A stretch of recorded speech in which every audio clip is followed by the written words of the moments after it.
Question de Bernard Cyprien. Bonsoir Monsieur Gallois. Quels seraient les éventuels impacts économiques, bénéfiques et ou néfastes si la France se retirait de l'OTAN?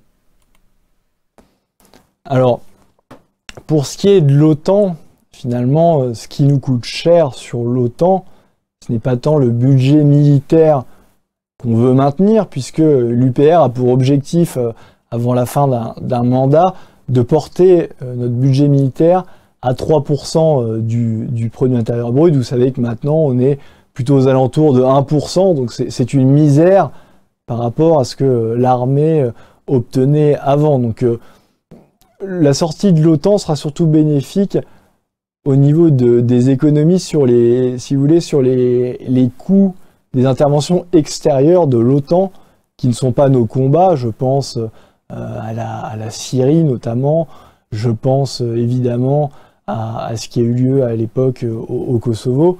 La France, nous, vous savez qu'à l'UPR, on est contre l'ingérence dans les affaires extérieures des États, et la France, pour nous, n'a pas à servir de bras armé pour les interventions qui plus est illégales au regard du droit international de l'OTAN. Donc l'économie, finalement, serait plus une réallocation, puisque comme je vous l'ai dit, nous, on veut augmenter le budget de la défense.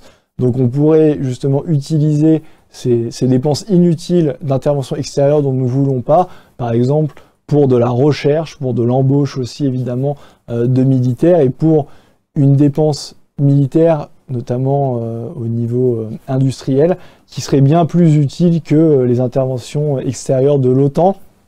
Donc plus qu'une économie, comme je vous l'ai dit, ce sera une réallocation des dépenses de défense. Donc on arrête complètement toutes ces interventions extérieures qui sont illégales, et la France n'interviendra que s'il y a un accord de l'ONU, ou du moins dans les règles internationales. Vous savez par exemple que l'intervention française au Mali respecte le droit international, puisque ça a été fait par une demande du président du pays en question.